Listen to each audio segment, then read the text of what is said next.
দর্শক এইখানে দুইটি দেখতে পাচ্ছি কম বাজেটের মহিষের ছাউ, একদম একটা বকনা একটা সার পালন উপযোগী। এই যে চাচার, এই যে মুরব্বী চাচার দেখেন কত সুন্দর একটা হাসি দিচ্ছে।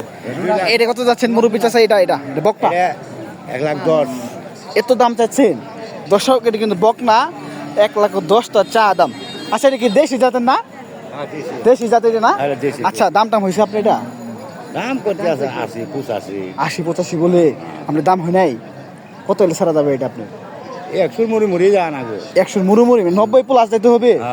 90 ড্যামেজ না লাগবো দর্শক, 90 বলে ড্যামেজ না লাগবো। দেখেন কত সুন্দর একটি বকনা, দুধ হবে অনেক না? আচ্ছা এটা কত যাচ্ছেন? এটা এটা চাইছি 95 দর্শক। এটা তো চা দাম কিন্তু 95। এটা পাড়া দর্শক, এটা কিন্তু পাড়া পালন। এটা যারা ওই যে পাইলি বড় করে বিক্রি করতে পারবে। হ্যাঁ এটা আপনার দামটা হয়েছে এটা এটার দাম 70-75 বলে দর্শক। এটা বলে 70-75 বলে। নমি হাটে অল্প মাত্র একটি মহিষ আছে, তার মধ্যে ছোট সাইজের যে কালেকশনগুলো এই দুইটাই, আর নাই ছোট মহিষ আর নাই। কত বলছে এটা? আজ মঙ্গলবার তো, হ্যাঁ আজ মহিষ আমদানি কম, শনিবারে মহিষ বেশি থাকে না দর্শক? শনিবারে বলে মহিষ বেশি থাকে, এই ব্যাপারই বললো তো, সে সুন্দর কথা বলছে কিন্তু। আচ্ছা এটা আপনি কত হলে ছাড়বেন? এটা এটা তো টার্গেট আমার 80 না হলে বেশি। 80 না হলে বেচা যায় না দর্শক? 80 না হলে কিন্তু বিক্রি করা যায় না।